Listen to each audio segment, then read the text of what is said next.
We're here this morning at the fire department. Our host and chief of the fire service here in town is Paul Morissette. Paul also serves as our emergency manager director, and God knows that through this year he's had more than his hands full with both positions.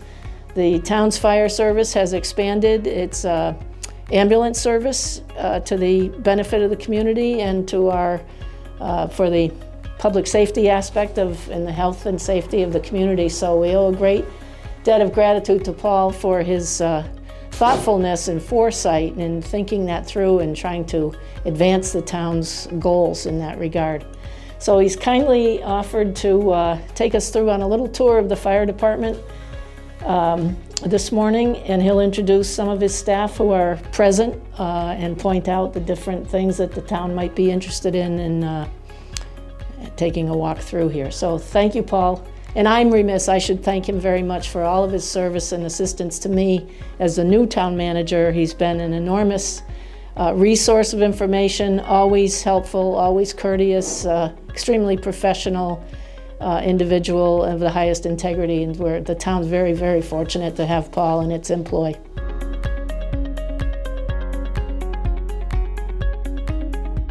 Thank you, Mary, for that wonderful introduction. It's been a challenging year.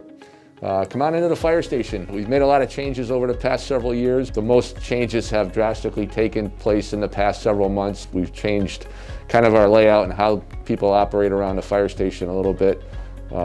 We do a lot more cleaning, a lot more disinfecting than we ever did, just to try and keep our firefighters and our paramedics and EMTs safe during the COVID pandemic. Our station is laid out to where half of the building is our apparatus.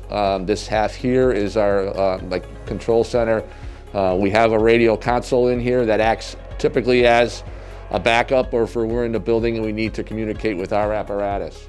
I have firefighter EMT, soon to be paramedic Gianna Driscoll over in the corner there. Gianna's a brand new hire.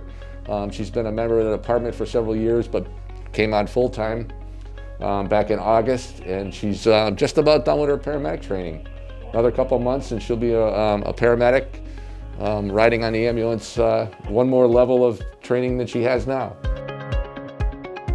Out here is where we keep our apparatus.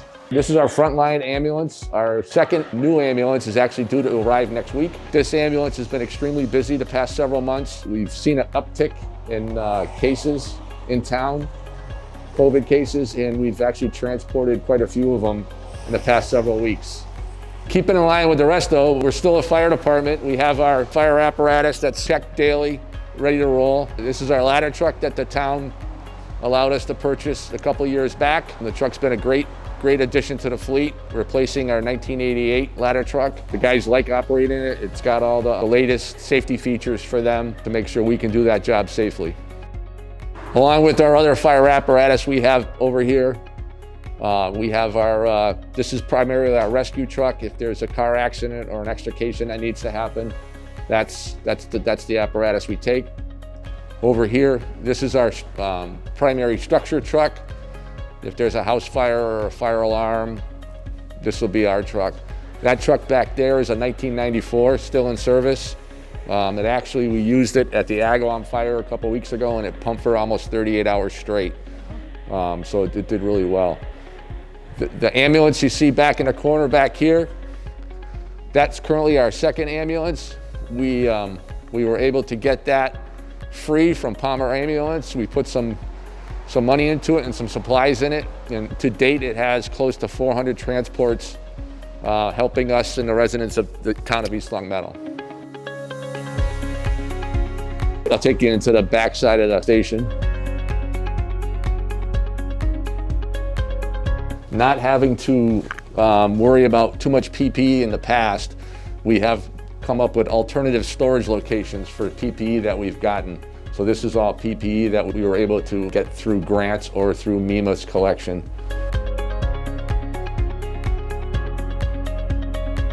In an effort to keep everybody socially distant, we have kind of limited eating in the kitchen just because there's not enough room in there. They prepare their food in there, and we kind of set the training room up so everybody is at least 6 feet apart. and they wear their masks unless they're eating. Josh is one of our new paramedics. He's been with the department for a couple of years now, but just finishing up his paramedic training.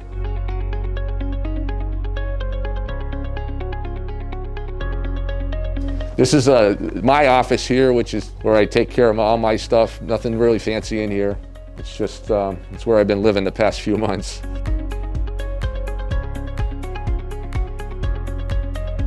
The last office we have over here is the admin and our inspector and our captain's office. I have firefighter EMT Brian DePonde, who's our inspector. He works on Monday through Thursday shift. Anybody that's selling their house right now or in the past has dealt with Brian. Brian does all the smoke detector inspections for your resales. Carrie over in the corner over there, behind the glass. Carrie takes care of all the internal billing. Most of that's done through an agency, but Carrie does all the audits, and she helps me with the budget, does all our bills, all our accounts payable, also all our payroll.